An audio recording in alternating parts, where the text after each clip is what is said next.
Good evening बच्चों, आज हम लोग करेंगे एग्जाम्पल 3.3 जिसमें एक फिगर दे रखा है टाइम और वेलोसिटी के रिस्पेक्ट में हमें डिस्टेंस पता करना। देखिए, सबसे पहले समझिए कि डिस्टेंस क्या होता है। डिस्टेंस कभी भी जब निकालते हैं तो वेलोसिटी इनटू टाइम का प्रोडक्ट करते हैं। यानी कि कहीं भी ग्राफ अगर दिया है और उस ग्राफ से अगर दो क्वांटिटी प्रोडक्ट में हमको निकालनी है तो समझिए आपको एरिया फाइंड करना है, क्योंकि आपने पढ़ा है एरिया क्या होता है, लेंथ इनटू ब्रेथ। यानी लेंथ को जब ब्रेथ में मल्टीप्लाई करेंगे तो यहाँ भी देखिए वेलोसिटी टाइम से मल्टीप्लाई हो रही है। तो जब कभी ग्राफ में, याद रखिए ये की पॉइंट है, जब कभी ग्राफ में अगर दो चीज़ों का प्रोडक्ट करना हो तो उस ग्राफ का हमें एरिया फाइंड करना होगा। और एरिया हम कैसे फाइंड करेंगे, तो ये एक हमारे पास रेक्टेंगल है, तो एरिया हमें फाइंड करने के लिए हमको जो राइट एंगल ट्रायंगल में हाफ बेस इनटू हाइट होता है।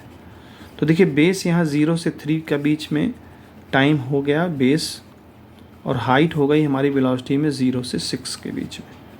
तो अगर हम इसको डिवाइड करते हैं तो 3 आता है, तो 3 3 जो 9 होता है, वो 9 आपका क्या बन जाएगा, एरिया। बट वो एरिया हमको क्या देगा, डिस्टेंस ट्रेवल्ड।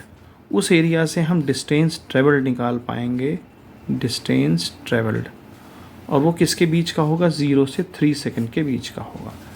तो जब भी कभी दो क्वांटिटीज़ का प्रोडक्ट करना हो हमेशा हम एरिया फाइंड करेंगे।